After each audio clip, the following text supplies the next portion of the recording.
Hello and good morning, guys. A very good morning to all of you. Hello, everyone. Hello, Komal. Can you guys hear me? Can you guys hear me? Please comment if you can hear me and see me clearly.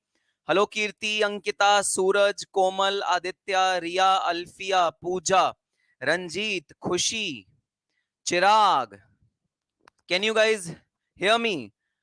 Please write on the comment box if you can hear me. Good morning. Good morning. Is my voice audible? Am I audible to you? Am I clearly audible to you? Is my board visible to you? Hi, Yashika Jotwani, Rahul, Vishal, Subramani, Chirag, Pooja. Yes, everyone is saying, yes, sir, your voice is absolutely audible. And yes, you are visible too. Anushka Gupta. Okay, Vishal, Saksham, Khushi, Great. So yes, you guys can hear me. So let's start our today's session, guys. Today we are starting the revision series of direct taxation, CMA Intermediate Group 1 and CMA Final Group 3, both of them together. So this this revision series will be useful for both the intermediate students as well as the final students. So yes, this is the series that we are starting especially for June 2022 examination, and all those students who are appearing in June 2022 examination. This revision series will be very useful to all of you. In a very short span of time, I'll be able to cover the entire syllabus, the entire chapter in a very short span of time. I'll quickly revise the entire syllabus with you in an efficient manner. But guys, the prerequisite is that before you log on to the revision series, or before you watch the revision series, it is mandatory for you to watch the video lectures which have been provided to you. Whether you are taking classes from me or from any teacher across India, doesn't matter, guys. The only thing that you need to remember is that before attending these revision series, you have to mandatorily watch those video lectures, go through your revision notes, go through your questions, answers. Then this particular revision series will be much more useful to you.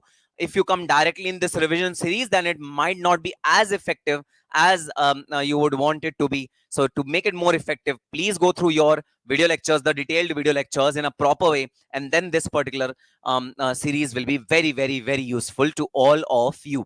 So yes, we are starting the revision series from today of direct taxation. Revision series of costing has already been started. The schedule is given in front of you. This is the chart according to which a revision series of all the 4 subjects will be conducted on 2 channels, guys. Please remember, the revision series will be simultaneously broadcasted on 2 channels. My own channel, CSE SCMA Nikhil Gupta, and my academy's channel, which is Bright Vision Academy. So both of these channels will be streaming the live sessions at all point in time. So if by any chance, due to any technical glitch, if you don't find any live session in one channel, you can log on to the other channel. If you don't find another channel, you can log on to the one channel. So both of the channels should be at your top priority list till June 2022. So all other channels which are there on YouTube should be not be on your priority list. You can unsubscribe all those channels, and you just have to subscribe for 2 channels, guys. CSE SCMA Nikhil Gupta and Bright Vision Academy. These 2 channels should be there on your top hit list for June 2022 examination. Yes, especially for intermediate group 1 students, direct taxation for group 3 students as well, because there's a lot of overlap between the topics which are there in your final versus the topics which are there in your intermediate. There is a lot of overlap in all those topics. So it is really important for all of you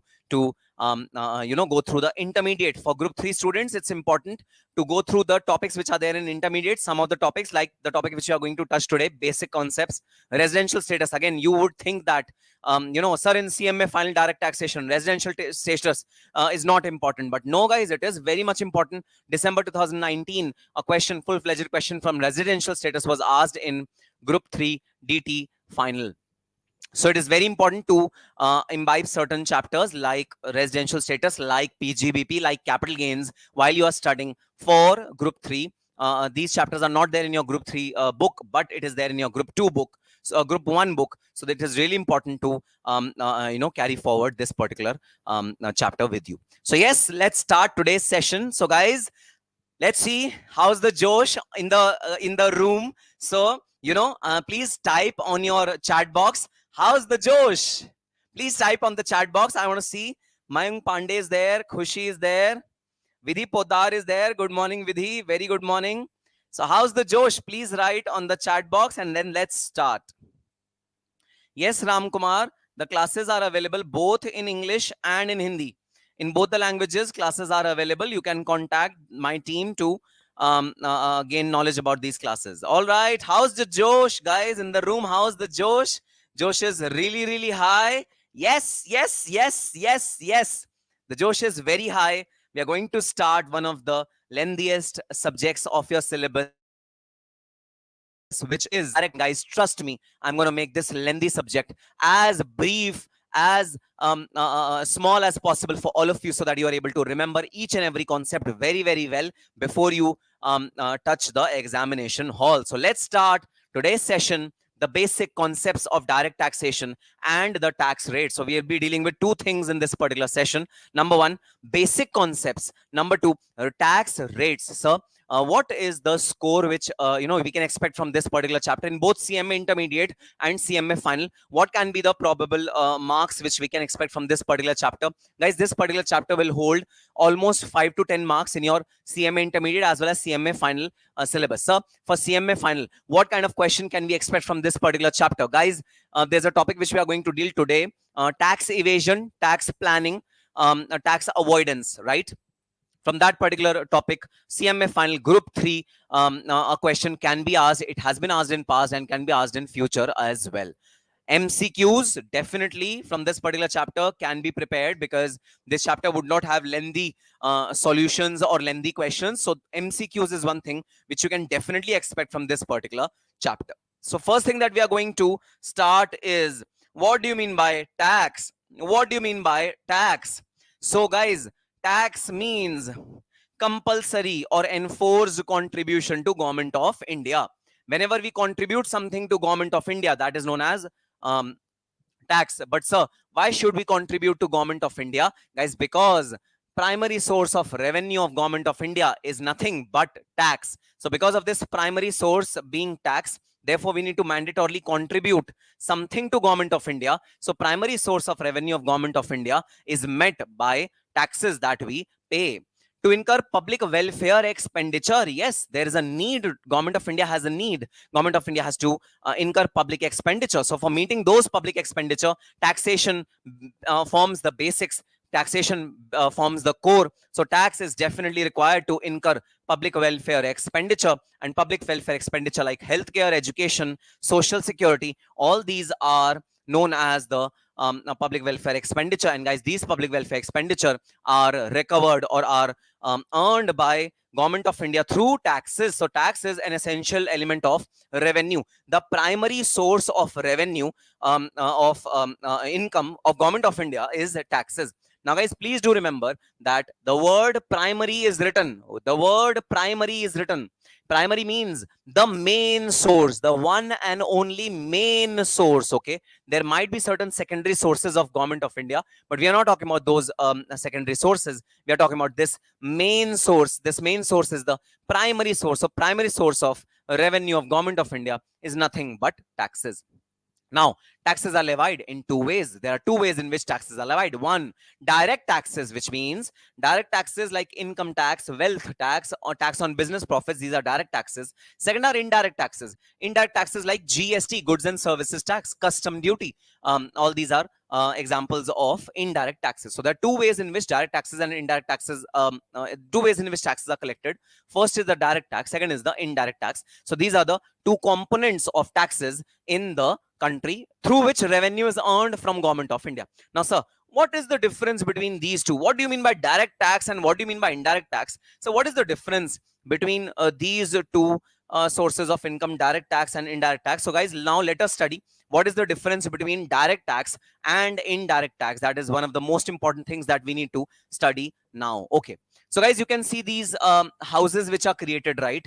These houses are nothing but this is the government treasury. This is the Government of India. Government of India or government treasury. They have to receive money. They have to receive taxes from the taxpayers. Government of India has to receive tax from the taxpayers.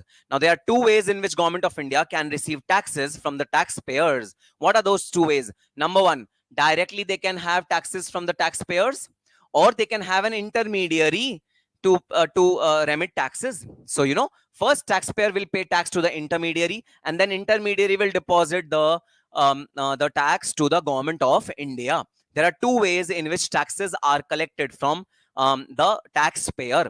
First way is directly from the taxpayer. Second way is that the taxpayer will pay the taxes to someone else, and someone else will pay to Government of India. So this is primarily the difference between direct taxes and indirect taxes. Direct taxes will entail the taxpayer paying taxes directly to Government of India. This will entail taxpayer paying taxes to Government of India in an indirect manner, which means there'll be an intermediary in between. Sir, who will be the intermediary? Who will be that one person who will be there between the taxpayer and Government of India, who will collect taxes from the taxpayer and pay to Government of India? Who will be that intermediary? Guys, the intermediary will be the shopkeeper who are selling goods to you.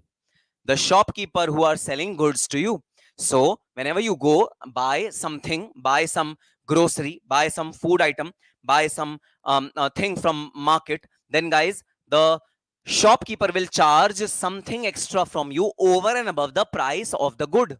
So why would he charge something extra from us? He will charge something extra from us because that will be your share of taxes, which you pay to the shopkeeper. Shopkeeper will pay to Government of India, and that is how indirect taxes work. So guys, whenever we purchase something from market, from organized sector, okay, not from unorganized sector, from organized sector like a mall, like a shopping arcade, whenever we purchase something, then we mandatorily have to pay GST on that particular purchase. So that GST which we are paying on the purchases is the indirect tax that we are recovering from taxpayer and paying to Government of India. That is the example of intermediary who will be recovering taxes from the taxpayer and paying it to government authority. So guys, simple as it is. The burden of taxes is on the taxpayer, but the responsibility of payment of taxes is on the intermediary. Let me repeat. The burden of taxes is on the taxpayer, but the liability of paying the taxes is on the intermediary in case of indirect taxation. However, in case of direct taxation, the burden is also on the taxpayer, and the responsibility to pay is also on the taxpayer. Taxpayer shares dual responsibility. One, burden is also on the taxpayer. Secondly, the responsibility to pay is also on the taxpayer in case of direct taxes. Guys, example of direct taxes are income taxes, wealth tax, any kind of direct tax that you are paying to Government of India, that is known as direct tax. So when that taxes are recovered directly from you, they are known as direct taxes. When they are recovered not directly from you, you pay to certain intermediary, and that intermediary is paying to Government of India. That is known as indirect tax. The example is GST. Now, certain distinguishing features of both of these taxes are listed on the board for you. Let's read those features. So what is the difference between direct and indirect tax? Direct tax incidence and impact, both of them are on the taxpayers. Both incidence means the liability to pay is on the taxpayer, and the impact of taxes, impact means the burden of paying those taxes, is also on the taxpayer. So both incidence and impact is on the taxpayer. However, in case of indirect taxes, incidence is on the intermediary, the responsibility to pay is on the intermediary, and the impact is on the taxpayer. So in case of indirect taxes, the responsibility to pay is not of the taxpayer, it is of the intermediary. Intermediary should collect in a forceful manner, should collect indirect taxes from the taxpayer, and it is intermediary's responsibility to pay to Government of India. But the burden of indirect taxes is on which person? The burden is on the taxpayer. So impact is on the taxpayer, but the incidence is on the intermediary. Incidence means the liability to pay is on the intermediary. That is the difference between direct taxation and indirect taxation. Number two, direct taxes levied on income. Direct tax is levied mostly on income of the assessee, right? Like income tax. So direct tax is levied on income of the assessee, like income tax. So guys, if you face any problem, if you are willing to ask me any question, I'm constantly looking at the chat box. You can write your questions in the chat box and I will be able to answer them. So don't hesitate in flooding my chat box. Just flood my chat box with your questions and I'll be able to answer your questions. So now indirect tax is levied on goods and services. So what is indirect taxes levied on? It is levied on goods and services you are selling. Indirect taxes are levied on those two things, goods and services, like GST, like custom duty, etc. On goods and services, the indirect tax is levied. Third and very, very important, guys, direct tax is progressive. I'll explain this particular word, okay? I'll explain this particular word. The direct tax is progressive in nature. Direct tax is progressive in nature. Indirect tax is regressive in nature.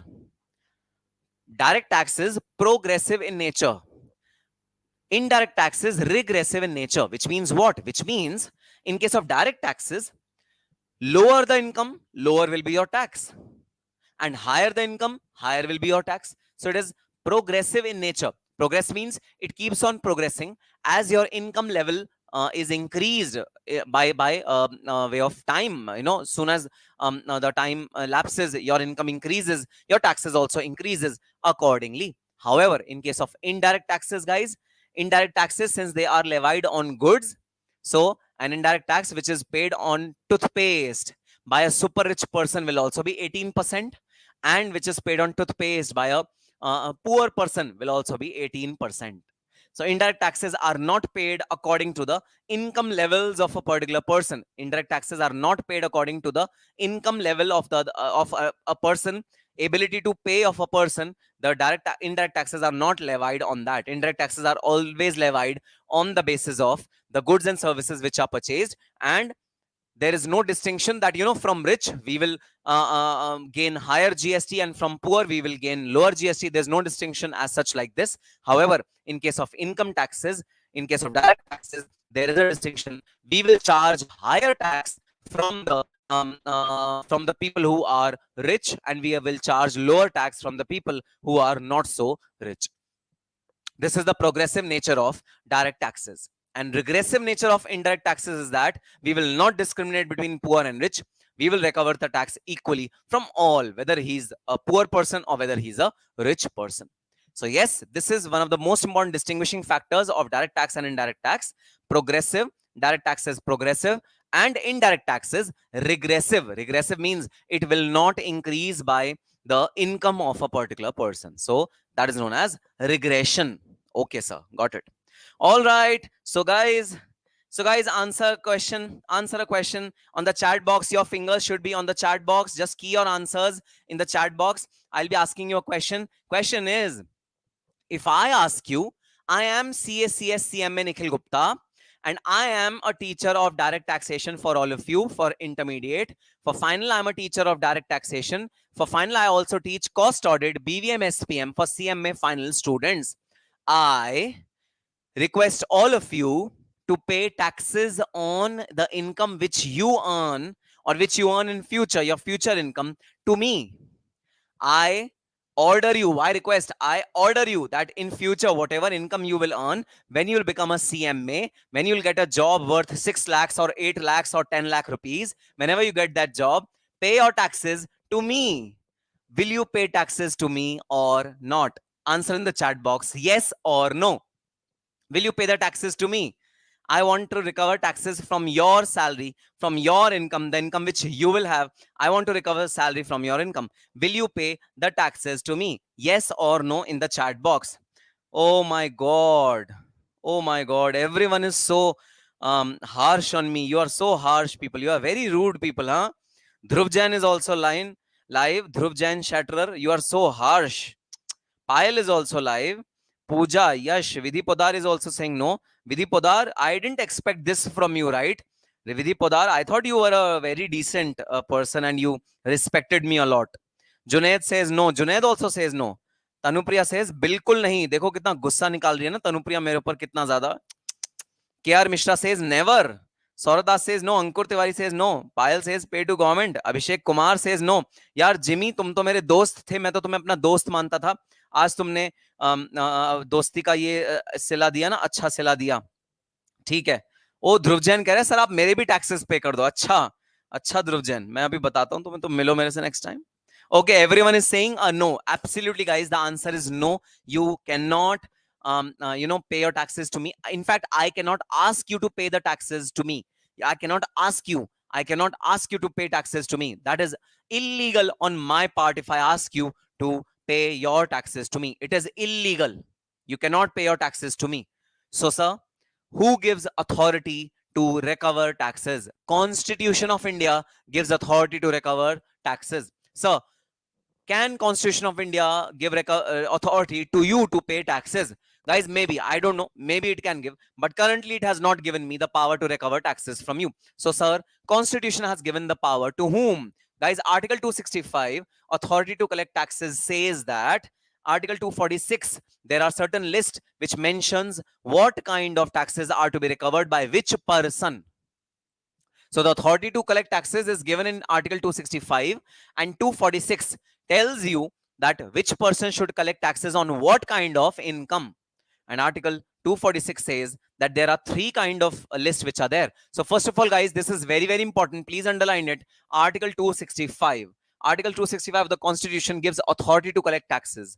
Only if a person gets authority to collect taxes under this article, only then that person is eligible to collect taxes from anyone. So Article 265 gives you authority to collect taxes. First of all, please underline this article, very, very important article, which is relevant for you. It gives authority to you to collect taxes. Authority to anyone who wants to collect tax, authority is to be derived from this particular article. Now we move on to Article 246. Guys, 246 article, after getting authority from 265 article, Article 246 tells you that what kind of taxes can be recovered by which person. There are three lists which are there: union list, state list, concurrent list. Union list means the things which are taxable, or the taxes which can be levied by the Union Government of India, which is the central government. And yes, income tax is there in the union list. Only central government is allowed to recover taxes from people of India under Article 246. Only central government can ask you to pay taxes. Sir, can Delhi government ask you to pay income taxes? Answer is no. Delhi government cannot levy taxes from you. So sir, can Mumbai government levy income taxes on us? No, Mumbai government cannot levy income taxes on you. It's only and only central government which can levy taxes. And of course, it levies taxes based on legislature. They have an act, they have a law which will ask you to pay taxes. On the basis of legislature, they will ask to pay you taxes. So union list means those items which are governing payment of taxes which are levied by the central government. That is the union list. Second is the state list. State list means the state government is authorized to charge taxes on these particular things. That is known as state list. So state list contains items on which taxes can be levied, or the kind of taxes which can be levied by the state government. Guys, income tax can be levied only and only by Union Government of India. It's only there in the union list. Third is the concurrent list. Concurrent list means a list in which items on which, or the kind of taxes which both of them have authority to levy taxes. Union government also has authority to levy taxes. State government also has authority to levy taxes. But sir, won't it lead to double taxation? क्या हमें एक चीज पे दो बार tax देना पड़ेगा? इंसाफ मांगता है देश, इंसाफ मांगता है. इंसाफ दो, इंसाफ. इंसाफ क्या हमें एक चीज पे दो बार टैक्स देना पड़ेगा? नहीं भाई नहीं. You don't have to pay taxes twice on one thing.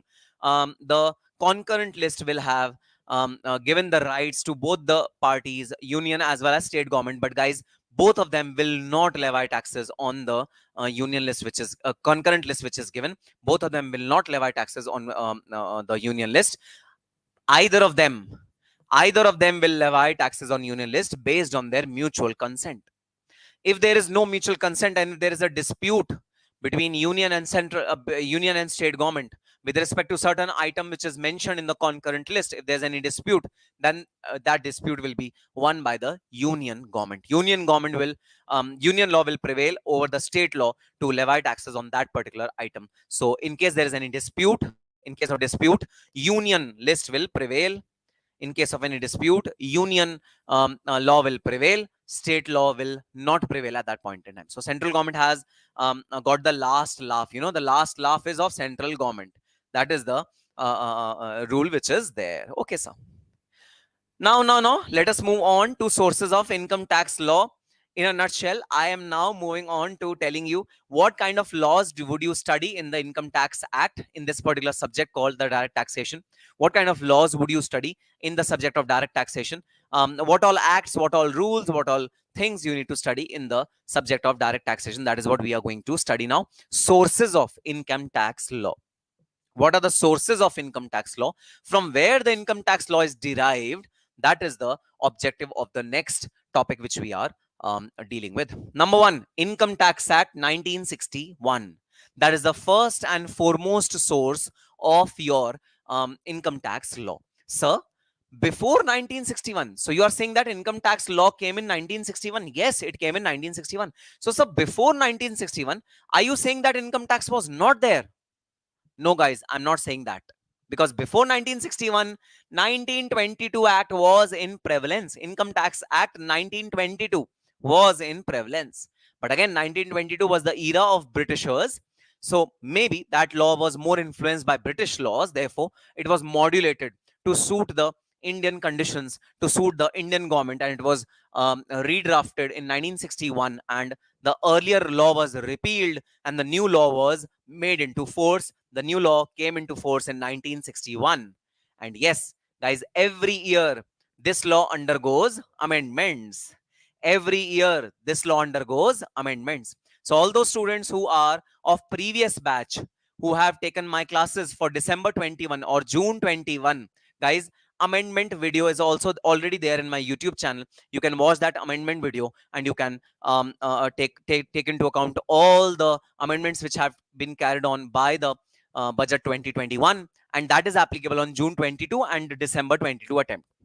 All those students who have already taken classes for June 22, their classes are absolutely amended, so no amendments are required to be done by them. All right, sir. So yes, first source of law is income tax law, the Act 1961, including the annual amendments which come. Yes, Nirmala Sitharaman is our current finance minister, guys, who presents the budget in the month of February, and she proposed a lot of amendments in the Act, and those are amendments which we are required to study.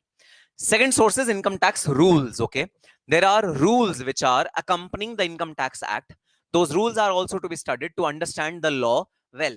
Sir, why rules are required? So why can't we have rules incorporated in the act itself? So what are rules? What is the significance of rules when we already have an act which tells us which income to be taxed, what rate income to be taxed? When we already have that, sir, then why these rules are required, sir? Why these rules are required, sir? What is the relevance of these rules, sir?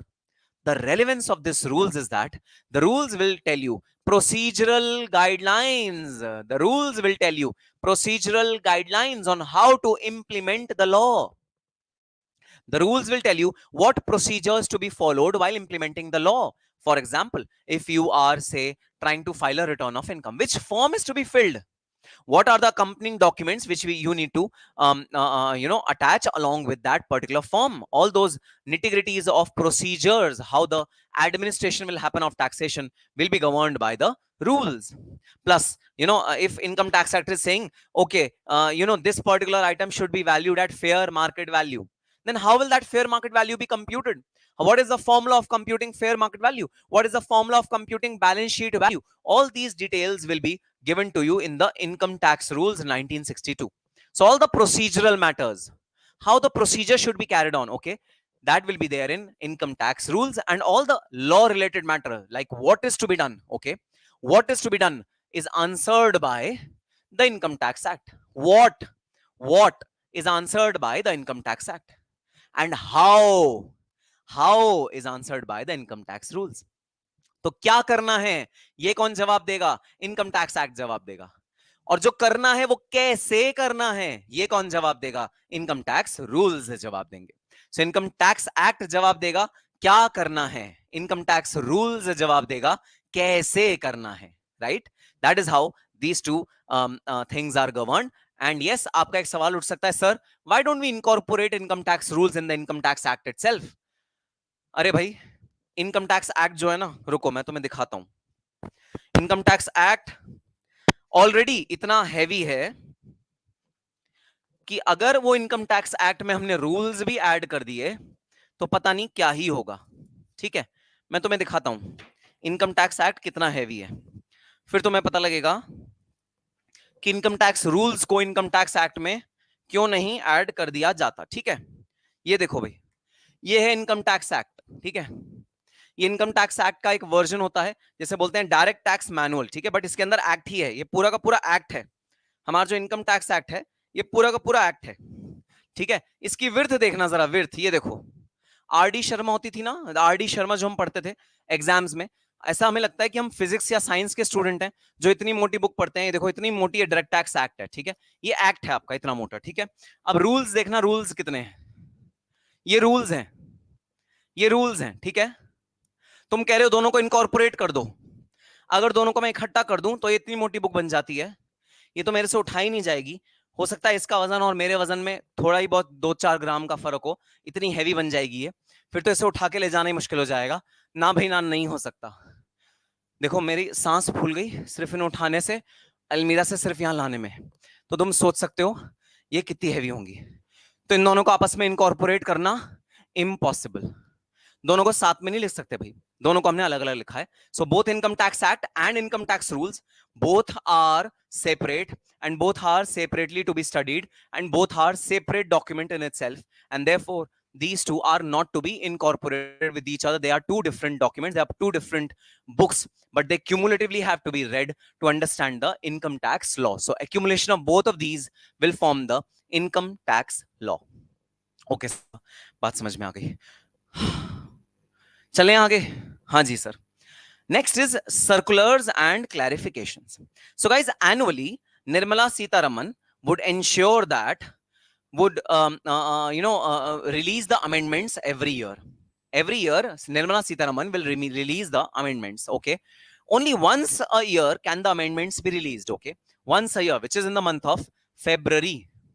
Which is in the month of February, amendments are released. But guys, during the year there are a lot of changes which happen, there are a lot of dynamics which happen, okay, which might change the way things are to be administered, which might change the way in which procedurally the things are to be carried on. So during the year amendments cannot happen. So if any changes are required, then during the year circulars and clarifications are issued by CBDT to effect those changes. So for example, there is a form which is there for filing of return. During the year there is a demonetization which happened, and then that form has to be revised. Guys, we can't wait for next amendments to be carried on, right? We can't wait for 1 year for the next amendments to be carried on, because demonetization was a sudden activity which happened. We need to change our return forms suddenly. What will happen? By way of circular or clarification, CBDT will release the new income tax forms. So certain things which cannot wait until the next amendments happen in law, those things are to be carried on during the year. But the best part about circulars and clarifications are, circulars and clarifications cannot go against the assessee. They cannot make law, that law can be prejudicial to interest of the assessee, that can be levying extra taxes on the assessee. That aspect cannot be done with circulars and clarification. That can only be done by way of amendments. And therefore it is said that circulars and clarifications are binding only on income tax authorities. So circulars and clarifications are not binding on the assessee, because assessee is bound by the amendments which happen during the year, annual amendments which happen, assessee is bound by them. Circulars and clarifications are not bound on the assessee or the taxpayer. They are only bound on the income tax authorities, because income tax authorities cannot do so that they will levy extra taxes by way of circulars or clarifications. No, if the circular is not favorable for the assessee, assessee might choose to ignore that circular. But yes, the circulars are binding on the income tax authorities. Income tax authorities have to follow. Income tax authorities have to be followed by the authorities, the tax authorities like Commissioner of Income Tax, Additional Commissioner of Income Tax, Joint Commissioner of Income Tax. All the income tax authorities have to follow circulars and clarifications, but the assessee or the taxpayer is not bound by circulars of clarification. Assessee might choose to follow these circulars. He might also choose to not follow these circulars. That is the nature of circulars and clarifications. Then CBIC is for indirect taxes. What is CBIC? CBIC is Central Board for Indirect Tax and Customs. This is CBIC, the contrary part or the counterpart of CBDT in indirect taxation. So CBDT is Central Board of Direct Taxes. CBIC is Central Board of Indirect Taxes and Customs. CBIC. CBDT is Central Board for Direct Taxes. That is the difference between these two organizations. These are parallel body, guys, which govern the regulation of revenue in the country. Okay, sir. So circulars and clarifications are the third thing which we need to study in our income tax syllabus to understand what is the income tax law. And the last is judicial precedents. Yes, guys, how many of you have seen Sunny Deol's movie? Please write a yes. Okay. How many of you have seen Sunny Deol movie? Please write a yes in the chat box. How many of you have seen the Sunny Deol movie? I'm going to act Sunny Deol at this point in time. So please write a yes in the chat box if you have seen Sunny Deol movies. And if you have, if you know who is Sunny Deol, okay. I'll ask you, who is father of Sunny Deol, okay? This is a quick question. Kaun banega crorepati? Who's father of Sunny Deol? I want answer in the chat box. Who is the father of Sunny Deol?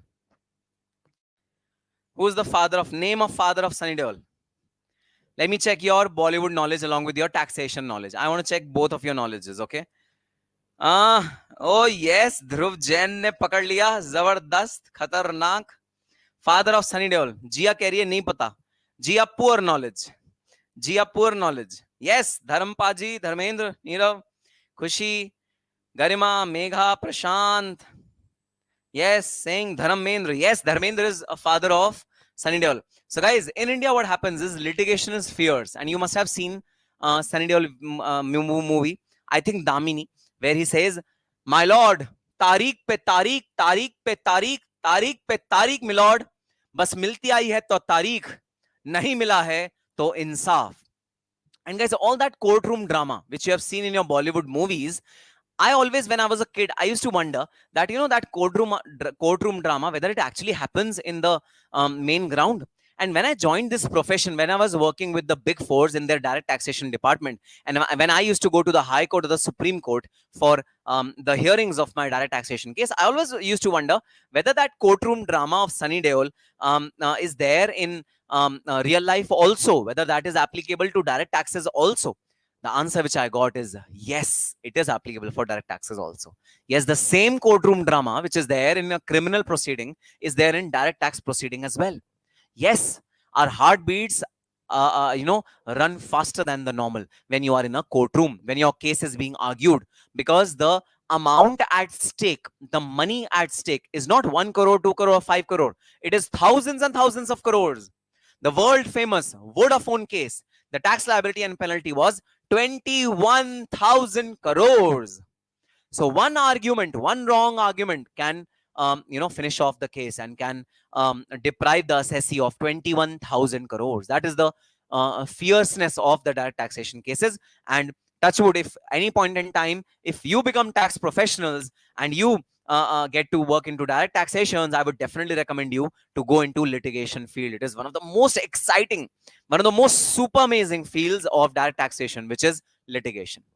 And from litigation is derived the judicial precedents. Whatever courts have decided on various matters, because guys, sometimes, income tax law is dicey. It is giving us two meanings of the same thing. Sometimes it is dicey. It gives us two meanings of the same word. Same word can be interpreted into two meanings. Same word can have two different connotations.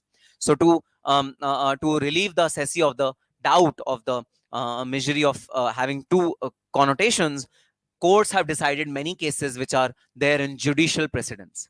So these judicial precedents also we have to study while we are studying the income tax law.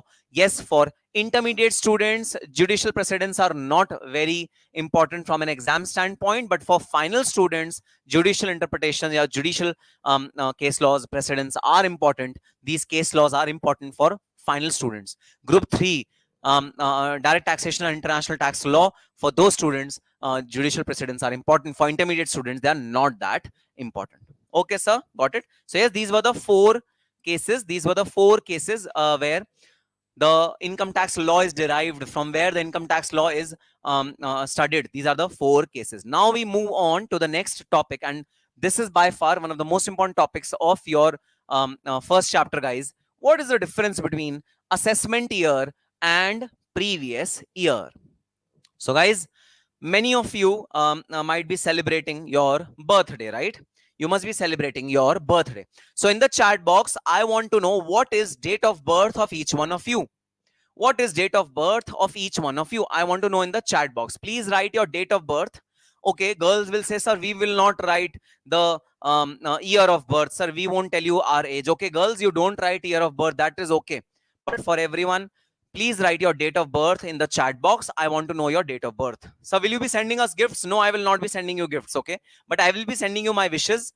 My heartiest wishes will be with all of you, and I will that's it what I'm going to write. Okay, 2nd March, 13th June, 22nd March, 11th September, 17th March. Mayur Shah is writing 13. Mayur Shah, 13th of what now? 3rd November. Khushi says 27th February, 27th July, 17th July. Yash Kirti, 16th February. Katta Krishna, 17th September. Yashika Jotwani, 18th November.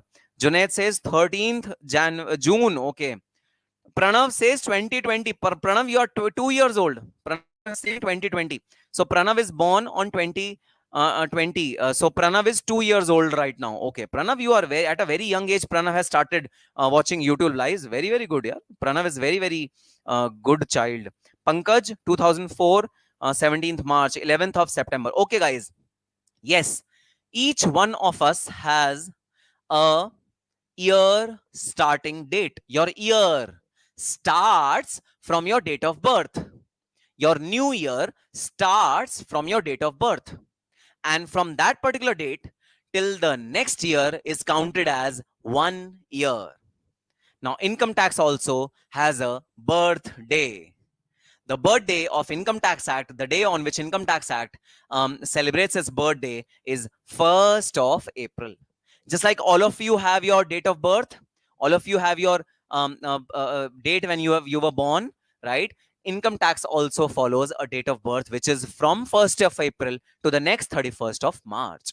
So this is the year in which Income Tax Act will, we are said, so especially in the new year, we said that new year is starting. Please have some resolutions for the new year. You should have some resolutions for the new year. Or it is always said, right? Because new year is starting, you see your past year and you see what mistakes have you done and you rectify those in the new year.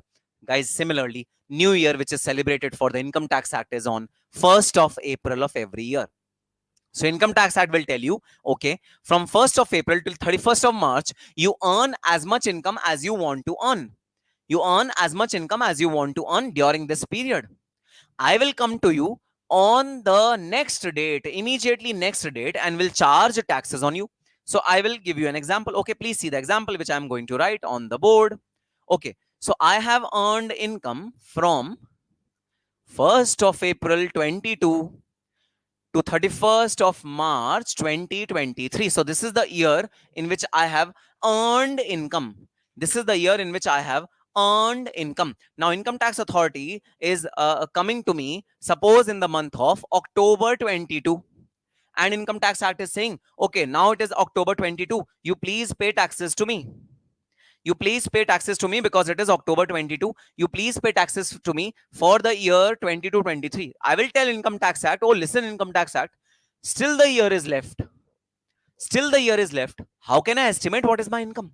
And how can I pay taxes to you? I cannot. So you please come on or after 1st April 2023.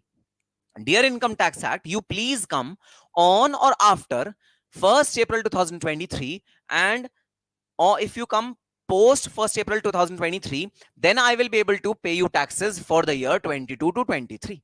Please understand this concept well, guys.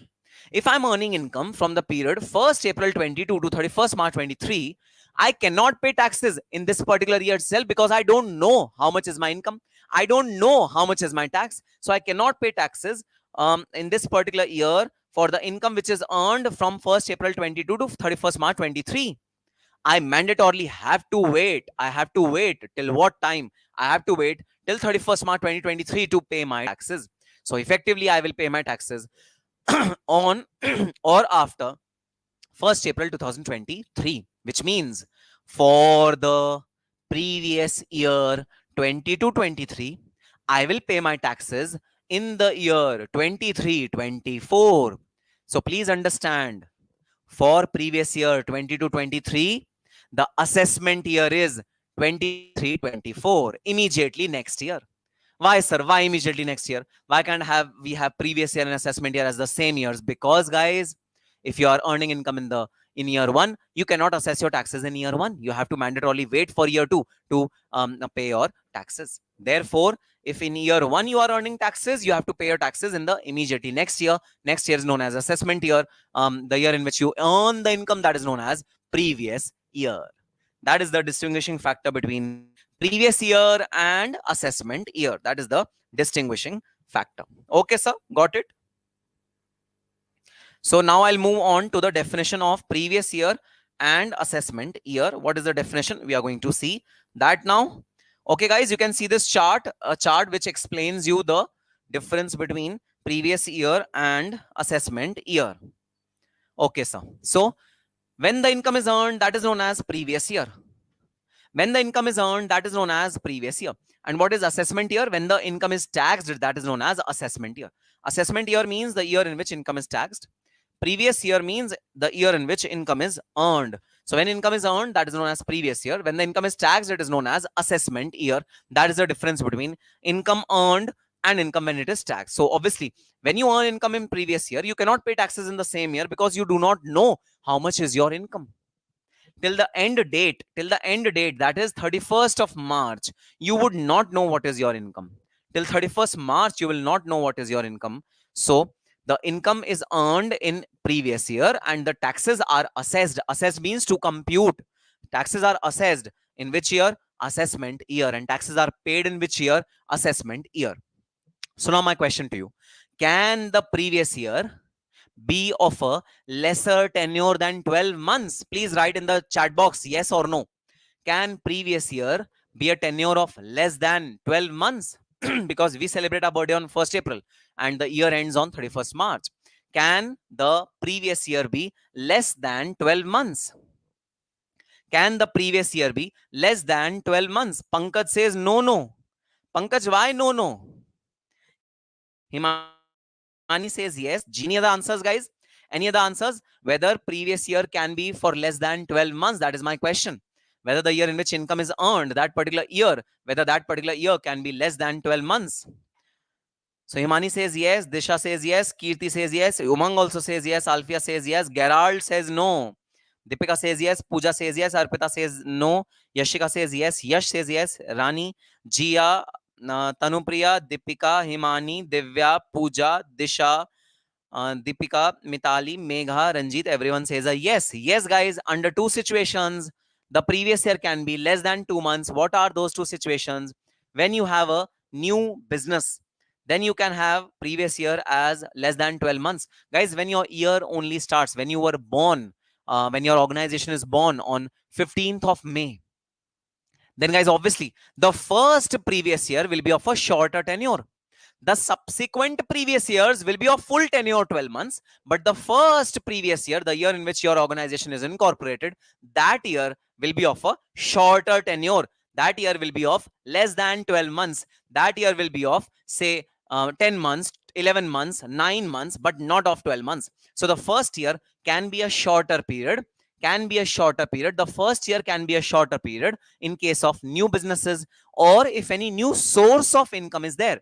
So, you had two businesses. Business number one is existent since ever. Business number two came into effect in the current year itself. So guys, for business number 1, your year is since the previous year, since 1st April, your year is full year, 12 months. But for business number 2, your year is not full 12 months. For business number 2, your year is a shorter period. Your year is the period when your business starts. Okay. So yes, previous year can be for a period of less than 12 months. Now let me hide the answer so that you don't see the answer. And I ask a question from you. Okay. Please listen to my question and answer. Can assessment year be a period of less than 12 months? Yes or no? But सरकार बड़ी लालची है, advance tax कर लेती है. हाँ हाँ उमंग, बिल्कुल सही बात. सरकार एडवांस टैक्स तो कैलकुलेट करवाती है हमसे, वो तो लेती है. ठीक है, मेरा अगला क्वेश्चन सुनना. Next question is whether can assessment year be of a period of less than 12 months? Can assessment year be a period of less than 12 months? That is my question to you. Can assessment year be a period of less than 12 months? देखो, previous year का तो ना क्यों अपना, ठीक है, previous year का हम दोनों ने फैसला किया. प्रीवियस ईयर यस हो सकता है 12 महीने से कम. अब सवाल ये उठता है, can assessment year be of less than 12 months? Previous year तो हो सकता है, तो हो सकता है भाई कि करंट ईयर असेसमेंट ईयर भी हो जाए. ओके, सबका आंसर है नो. खतरनाक खतरनाक, सबका आंसर है नो. हाँ, ज्ञानेंद्र ने सही बात कही. Certain assumptions are. वाह ज्ञानेंद्र, ज्ञानेंद्र के ज्ञान चक्षु खुल गए हैं, बिल्कुल जबरदस्त. Gyanendra Singh, certain assumptions are there. Gyanendra ने पढ़ाई करनी स्टार्ट कर दी, प्रूव है इस बात का. वाह जबरदस्त Gyanendra. Okay, so guys the question is whether can the assessment year be of a period of less than 12 months? Answer is no. Answer is no. Assessment year cannot be of a period of less than 12 months. So why? The reason is because assessment year, whatever is your previous year, right? So I'll give you an example. Okay, I'll give you an example. My business starts from 15th May 2022. My business starts from 15th May 2022. Please tell me what is my previous year in the chat box. Okay, please write the complete with dates year. Okay, with dates I want the year. In the chat box I want to know, if I start my business, a new company has been started from 15th May 2022, what will be the previous year in which income is earned? What will be the previous year? I want in the chat box. Let's see who all get this right. इंतजार इंतजार, सही answer का इंतजार. ध्रुव रस्तोगी, जबरदस्त जबरदस्त जवाब ध्रुव रस्तोगी का. और कोई और कोई और कोई और कोई एनीवन एल्स? लो भाई, ध्रुव रस्तोगी का जवाब मैंने हाईलाइट कर दिया है. ज्योतिष एकदम नालायक, विशाखा नालायक. मैंने कहा था डेट्स के साथ बताओ, डेट्स के साथ, ठीक है, डेट्स के साथ बताओ. दिशा महाजन, लो मैंने हाईलाइट कर दिया दिशा महाजन का जवाब. जबरदस्त दिशा, जबरदस्त दिशा. अंकुर तिवारी, जबरदस्त, मैंने हाईलाइट कर दिया. दीपिका, जबरदस्त. कीर्ति बत्रा, जबरदस्त जबरदस्त जबरदस्त, सुपर्ब. सही जवाब, बिल्कुल सही जवाब, आप सबका सही जवाब. जो प्रीवियस ईयर होगा इस केस में वो होगा 15th मई 2022 से लेकर 31st मार्च 2023 तक. ये होगा प्रीवियस ईयर. अब मेरा सवाल सुनना, इस प्रीवियस ईयर का असेसमेंट ईयर कब से स्टार्ट होगा और कब एंड होगा? डेट्स के सहित बताना, डेट्स के सहित. What is the previous year and what is the assessment year in this particular case? I want to know the assessment year now. What is the assessment year in this particular case? Junaid का answer perfect, Dinesh का answer perfect, के are Mishra, Pankaj का answer गलत, पंकज का answer गलत. अब मुझे अगला क्वेश्चन का जवाब दे दो. असेसमेंट ईयर कब से स्टार्ट होगा और कब खत्म होगा? डेट्स के साथ बताना, ईयर नहीं, डेट्स के साथ. विधि पोद्दार का सबसे पहला आंसर, और विधि पोद्दार का आंसर बिल्कुल सही. ध्रुव रस्तोगी का आंसर बिल्कुल सही, सुपर्ब ध्रुव रस्तोगी. दिशा महाजन, यश, ऋषभ उपाध्याय, जबरदस्त आंसर, बिल्कुल सही आंसर. जिया चौधरी, ईयर नहीं पूछा था मैंने, डेट्स पूछी थी, मुझे डेट्स चाहिए, डेट्स. ध्रुव जैन का आंसर, ध्रुव जैन कह रहा है 1 अप्रैल 2023 असेसमेंट ईयर. ध्रुव जैन आंसर, ये तो बताओ खत्म कब होगा, खत्म. यशिका, वाह, यशिका जोतवानी ने तो कमाल कर दिया. यशिका जोतवानी ने भाई साहब कमाल कर दिया. उसका देखो मैं हाईलाइट कर रहा हूं. और ज्योतिष ने भी खूब कमाल किया. ज्योतिष राज भी हमारे कहां कम है, बोलते हैं असेसमेंट ईयर होगा भाई 1 अप्रैल 2023 से 31 मार्च 2023। वाह, ये कौन सा असेसमेंट ईयर हुआ भाई? 1 अप्रैल 2023 से 31 मार्च 2023। वाह, ये कौन सा असेसमेंट ईयर हुआ भाई? बहुत जबरदस्त, बहुत ही बढ़िया, बहुत ही अच्छे। सो यस, आप सबका जवाब बिल्कुल सही। जो असेसमेंट ईयर होगा वो होगा 1 अप्रैल 2022 से लेकर 31 मार्च 2023 तक। ठीक है, असेसमेंट ईयर होगा 1 अप्रैल 2023 से लेकर 31 मार्च 2024 योगा असेसमेंट ईयर। अब देखो, मैं अपना क्वेश्चन कर रहा हूं का चेंज। अब मैं आपको कहता हूं, मेरा बिजनेस जो शुरू हो गया था वो शुरू हो गया था 1 अप्रैल 2022 को। मेरा बिजनेस जो शुरू हो गया था वो हो गया था 1 अप्रैल 2022 को। अगर मेरा बिजनेस 1 अप्रैल 2022 को शुरू हो गया तो जरा बता देना मेरा प्रीवियस ईयर क्या होगा। What is my previous year if my business was started in on 1st April 2023? What is my previous year in this case? I have changed my question. मुझे previous year जानना है, मेरा previous year क्या होगा अगर मेरा business start हुआ 1st April 2023 को। अगर 1st April 2023 को start हुआ, previous year क्या होगा? पूजा जगनम, बिल्कुल सही आंसर। यशिका जोतवानी ने दोबारा कमाल कर दिया भाई। 1 अप्रैल 2022 से 31 मार्च 2024 इसने 2 साल को एक्यूमुलेट करके एक ईयर बना दिया। वाह यशिका, वाह वाह, बहुत जबरदस्त, बहुत ही जबरदस्त। अरे भाई देखो, यहाँ पर हम सब ठीक है क्लासरूम में एंजॉय कर रहे हैं, हम लोग एक दूसरे का मजाक उड़ा रहे हैं, तो कुछ सीरियसली मत लेना मेरी बातों को। सिखाने का एक तरीका है मेरा कि मैं थोड़ा सा हंसी मजाक के साथ आपके साथ सिखा रहे हैं, तो बिल्कुल भी माइंड मत करना मेरी बातों को। Okay, yes, right. Your previous year will be 1st April 2022. Your previous year, जब आपका business start हुआ 1st April 2022 से, तो आपका previous year होगा 1st April 2022 से लेकर 31st March 2023। ये होगा आपका previous year। अब मैं पूछना चाहता हूं, बताओ इसमें आपका असेसमेंट ईयर क्या होगा? दूसरे केस में आपका असेसमेंट ईयर क्या होगा? अरे भाई आप सेम जवाब दोगे मुझे। दूसरे ईयर में आपका जो असेसमेंट ईयर होगा वो होगा 1 अप्रैल 2023 से लेकर 31 मार्च 2024। ये होगा आपका assessment year. So previous year can be of a shorter duration, but assessment year can not be of shorter duration.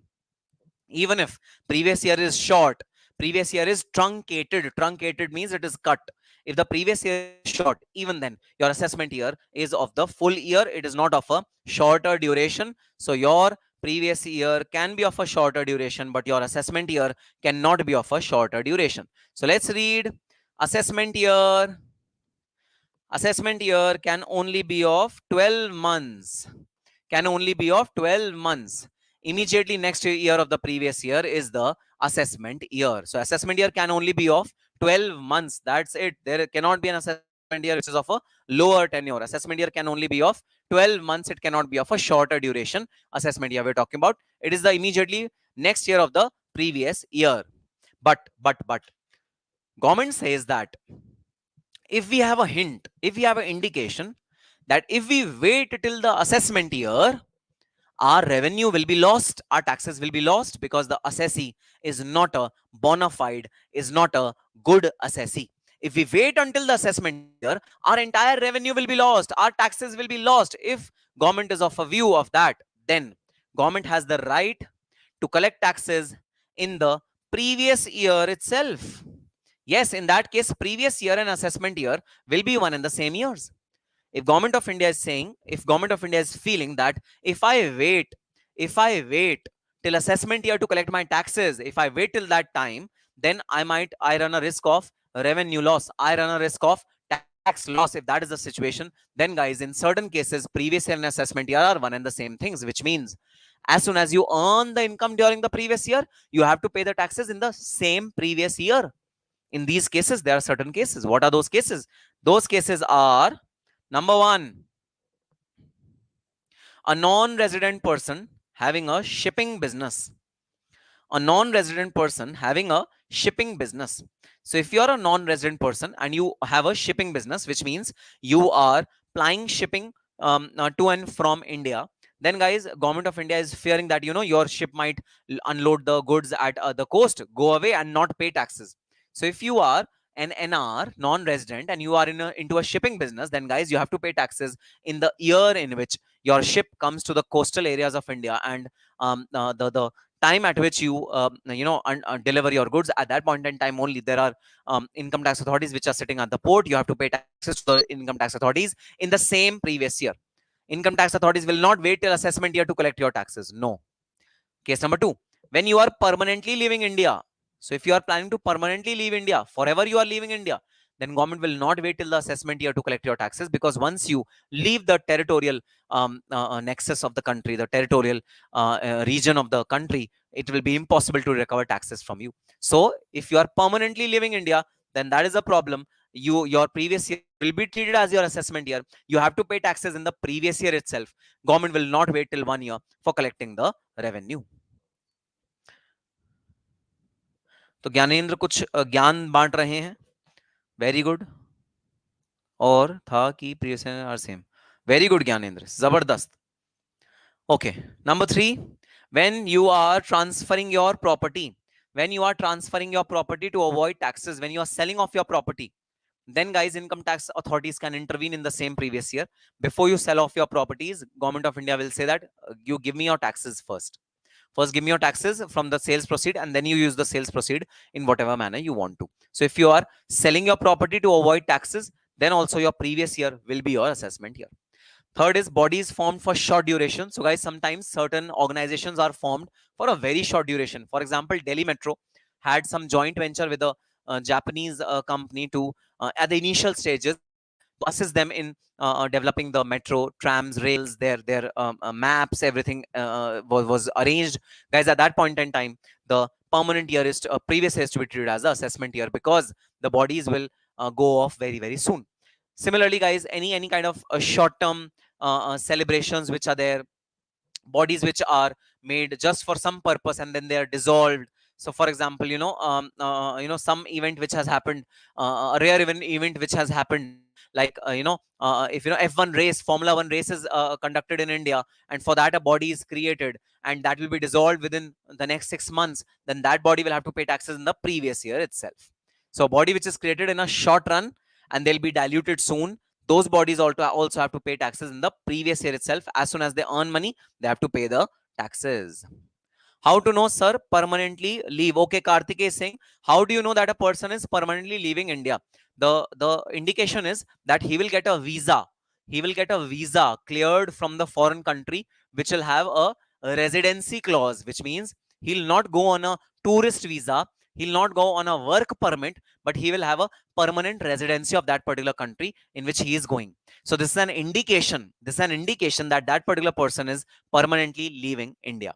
Plus, if a person is selling off all its property and sending the money to a foreign bank, then also there are several indications that that particular person is permanently leaving India. So that is how income tax authorities will know that a person is permanently leaving India. Next is discontinued business. If your business is discontinued, then guys, in that situation also, your previous year will be treated as assessment year.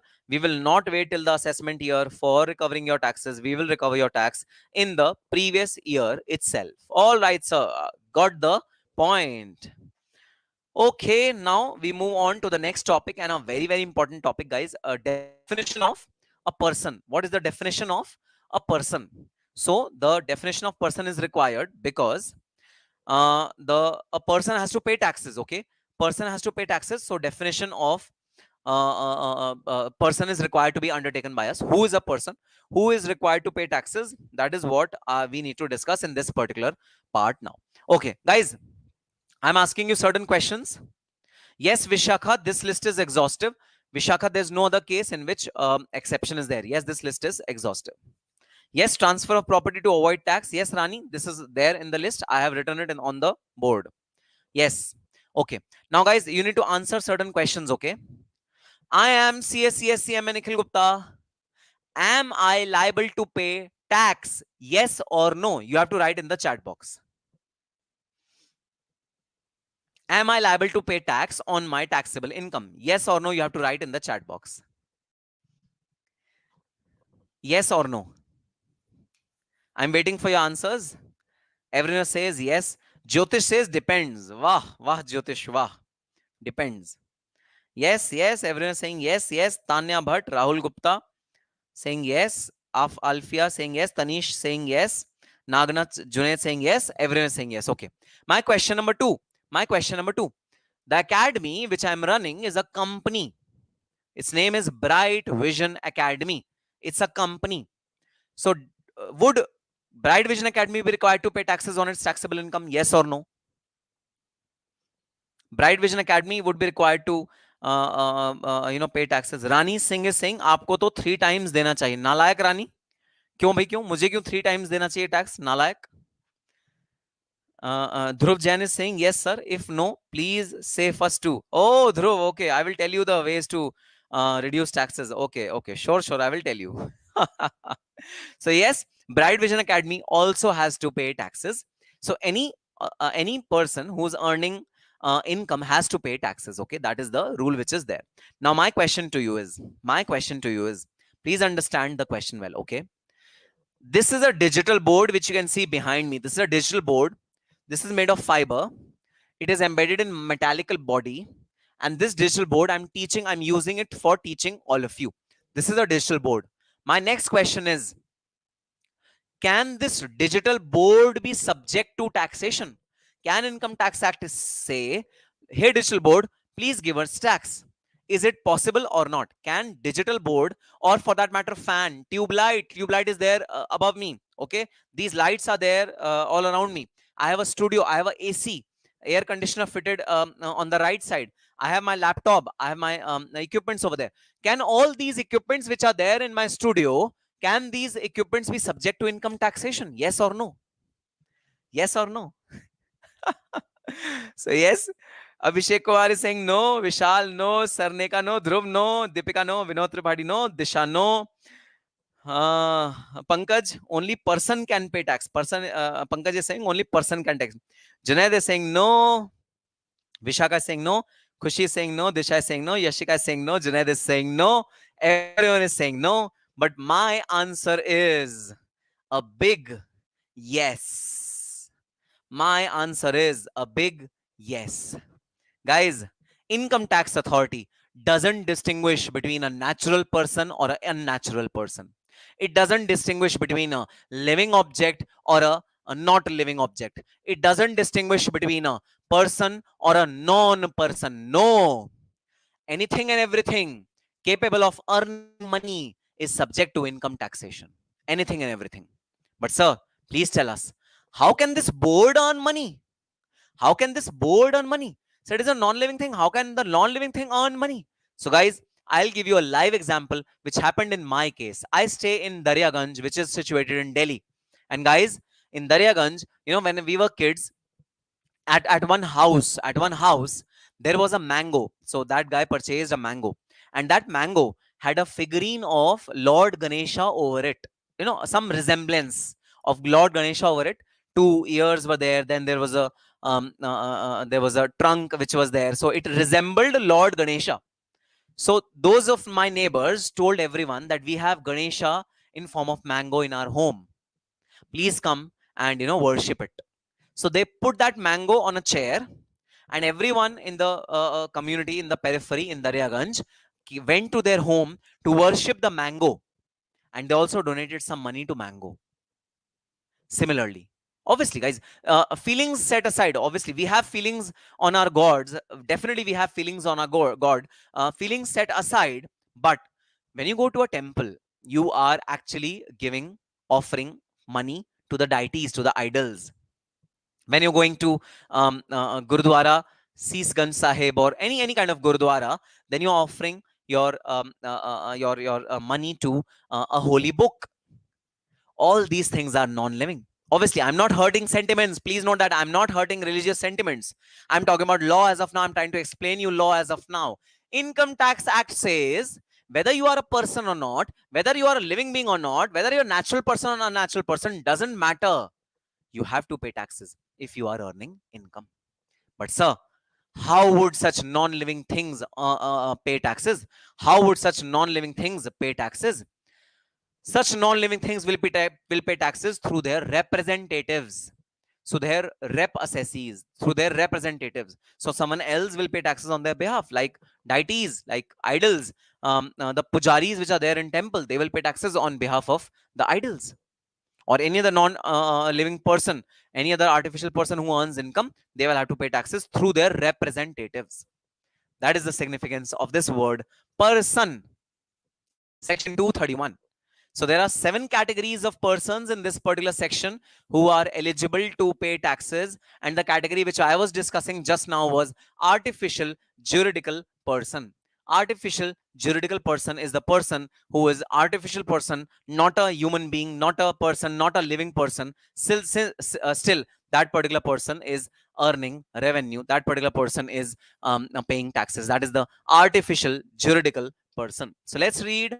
First is individual. Individual is a natural person. Individual is a human being. So individual definitely has to pay taxes. I am an individual. You are an individual. These are known as individuals. They definitely have to pay taxes. So individual is the first category of person who has to pay taxes. Individuals is natural person or human being. They have to pay taxes. It includes minor or a person of unsound mind. Minors are also included in this definition of person, and person of unsound mind is also included in this definition of person. I agree. An unsound mind person is not capable of entering into a contract. I agree with that. But guys, he is liable to pay taxes. A person who's a minor is definitely not eligible to enter into contract, but he is liable to pay taxes, that is for sure. So an unsound person or a minor is liable to pay taxes. Then Hindu undivided family, a family which is there, which is an unpartitioned family who's not got partitioned. That family is existing since ever, since independence. So when this act was created, at that point in time, Hindu undivided families were a lot in number. So there was a person which was incorporated, Hindu undivided family. It was introduced in the definition of persons at that point in time. So Hindu undivided family on which Hindu law applies is known as HUF. Any undivided family on which Hindu law applies is an HUF. It includes Jains and Sikhs. Jains and Sikhs, both are included in Hindu undivided family. Includes wives of members and unmarried daughters. Include wives of members. So wives of members are also included in this particular HUF. And unmarried daughters are also included in the HUF. If the daughter of a family is unmarried, till the time she is unmarried, it is included in HUF. Now my question to you is, please listen to the question carefully. Once the daughter gets married, then in whose HUF will she be a part of? Once the daughter gets married, in whose HUF will she be a part of? Once daughter gets married, because she will not be a part of her father's HUF. She will not be a part of her father's HUF. So after marriage, in whose HUF will she be a part of?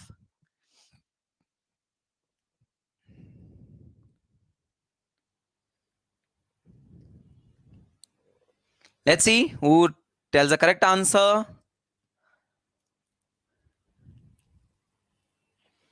Father-in-law. Perfect answer. Husband's family or father-in-law's family. Subramani is saying 1st April 23 to 31st March 24. Subramani, I think there is a lag in your internet connection, because this question I had asked 15 minutes back. So you are answering this question now. This question I had asked 15 minutes back. AG is saying both families. No, AG, you are wrong. AG, not both the families. Married daughter will not form a part of the father's HUF.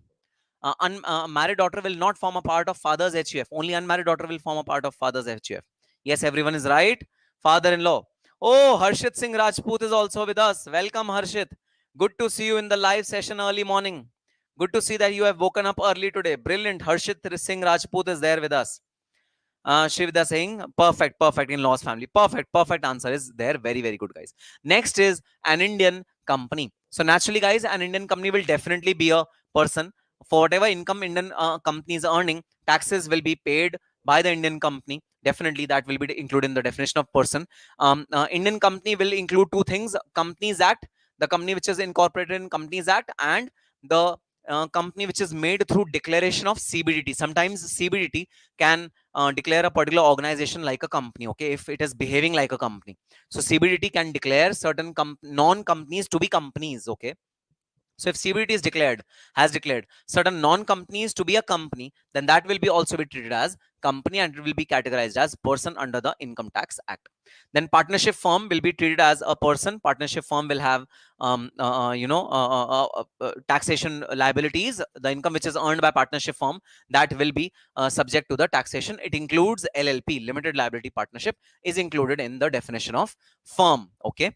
Then AOP BOI, very, very important two categories, guys. AOP BOI, association of persons and body of individuals. Association of person, body of individual means where individuals join together to form a particular commercial transaction or to form a particular organization, that is known as BOI. In BOI, only and only individuals join.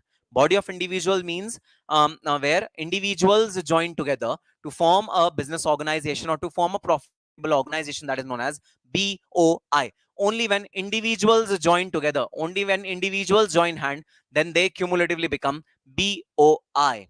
What is AOP? AOP means when not only individual, apart from individual, HUAF, Indian company might also join hands. Individual might join hand with Indian company, or individual HUF and Indian company joins hand. Whenever any other person joins hand apart from the individual, then that is known as association of persons. So you cannot evade law by not having any organization structure. So why would people not create any organization structure? Why would they work as a AOP? Why not they make a company to avoid taxes? Even if you do that, we will categorize you as AOP and we will charge tax from you. AOP BOI, association of persons and body of individual, will be subject to taxation. Then local authorities like municipal corporation, municipal committee, panchayat, cantonment board, port commissioners, the board of port commissioners, all these are local authorities and they will be also be subject to tax on the income which they earn. So this is the category. And the last category and the most hilarious category which we have discussed just now, artificial juridical person, a person who doesn't have any form, a person who's not living, a person who's not who doesn't have any legal entity, who doesn't have any physical entity. It is more driven by certain regulations or certain religious beliefs. So those people are also subject to tax if and only if they are earning income. So these are unnatural, may not be directly sued by court of law. Court of law cannot be applied on these people sometimes, like deities, idols, university, bar council, etc. All these people are known as artificial juridical person and they are subject to taxation. These are known as artificial juridical person. Okay, guys. Now, please tell me, what can you see on the board? This beautiful thing. What can you see on the board? On the board, you can see a crown. A crown. You can see a crown. What is represented by crown? What is represented by this particular crown? Please tell me in the comment box. What is represented by crown?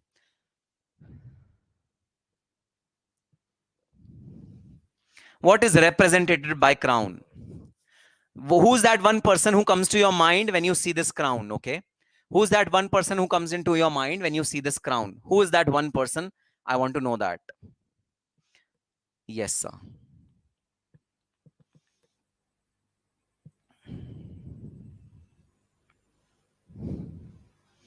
Who's that one person who comes to your mind when you see this crown? The king. Oh, Modi ji. Pankaj says Modi ji. Brilliant. The king. The central government. The king or the queen. Modi ji. King or queen. PM Modi. Hello, sir. Hello, Param Sehra. Hope you're doing well. King. Yes, everyone is saying king. Brilliant, guys. Brilliant. Your answer is absolutely correct. The crown represents the king. In India, the king is the central government. Central government is the king who governs the country. And there's a golden principle. There's a golden principle that the crown cannot be subject to tax. The crown cannot be subject to tax. That is the golden principle, which means union government cannot be taxed on the earnings, because guys, union government's earnings is the tax itself. The tax itself is the earnings of union government. So union government cannot be taxed. Union government cannot be subject to taxation. Crown cannot be subject to taxation.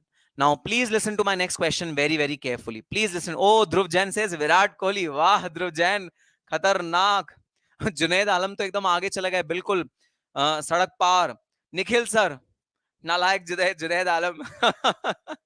Okay, now my question to you is, please listen to my question carefully. Guys, does this mean that PM Modi's salary is not taxable? Does this mean, does this principle mean that PM Modi's salary which he's getting from central government is not taxable? Does it mean that? Yes or no in the chat box. Yes or no in the chat box. Jyotish, then that daughter will be treated as unmarried. Okay. Divorced means unmarried. Okay. Does this mean that Modi's salary will not be taxed? Deepika says a yes. Pankaj says a no. Happy Life says a no. Harshit says a no.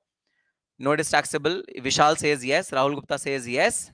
Okay, guys, this doesn't mean that PM Modi's salary will not be taxed. PM Modi's salary will definitely be taxed because PM Modi as an individual is earning that salary.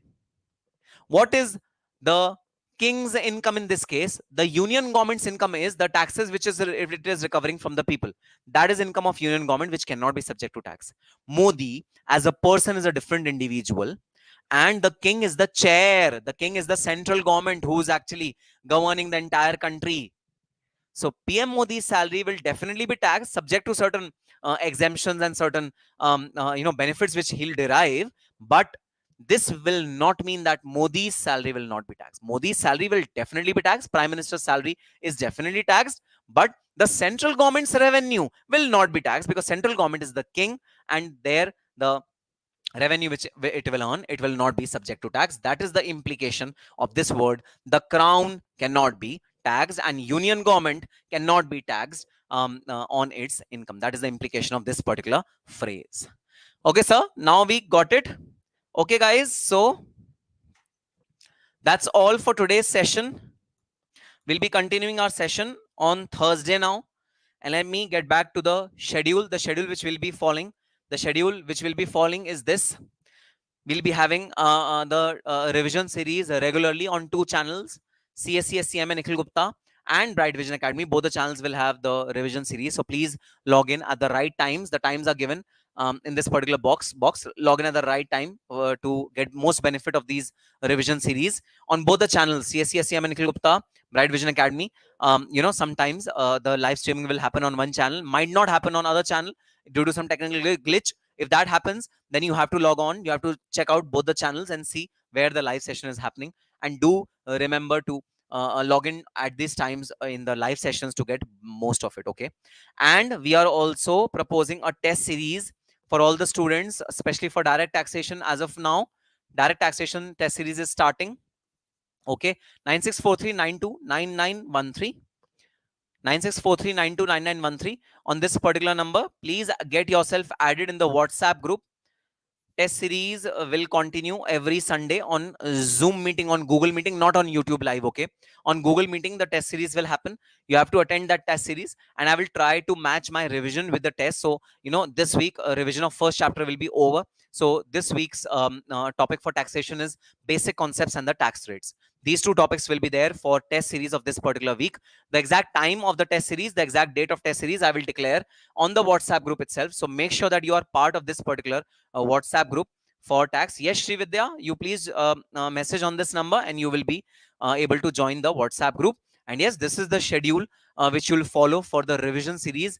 I'm hoping that this particular revision series we are going to conduct till June, till your examination, so that you are able to revise the entire subjects well. And yes, this revision series should be preceded by you watching the video lectures religiously. So before watching the revision series, you please finish off your video lectures. You please complete your chapters through your videos, and then you watch this revision series. It will be of much more benefit to you. It will be of much more use to all of you, rather than directly jumping onto the revision series. So yes, that's all for this particular session.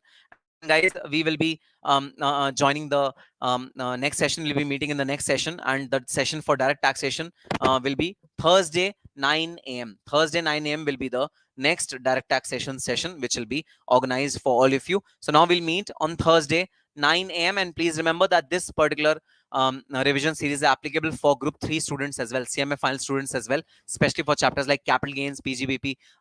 We will be dealing with them in detail, so group 3 students are also most welcome in this revision series.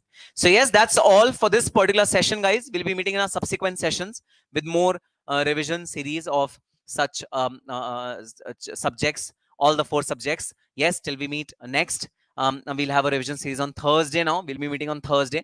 Then we have revision series on Friday of costing. And then Saturday, we have 2 revision series, financial accounting and law and ethics. So we'll be meeting according to the schedule in our next sessions. Till that time, all the very best and happy studying. Bye-bye. Bye. For the WhatsApp group, please join the WhatsApp group on this number 9643929913. Please join on this WhatsApp group. All right. Bye-bye.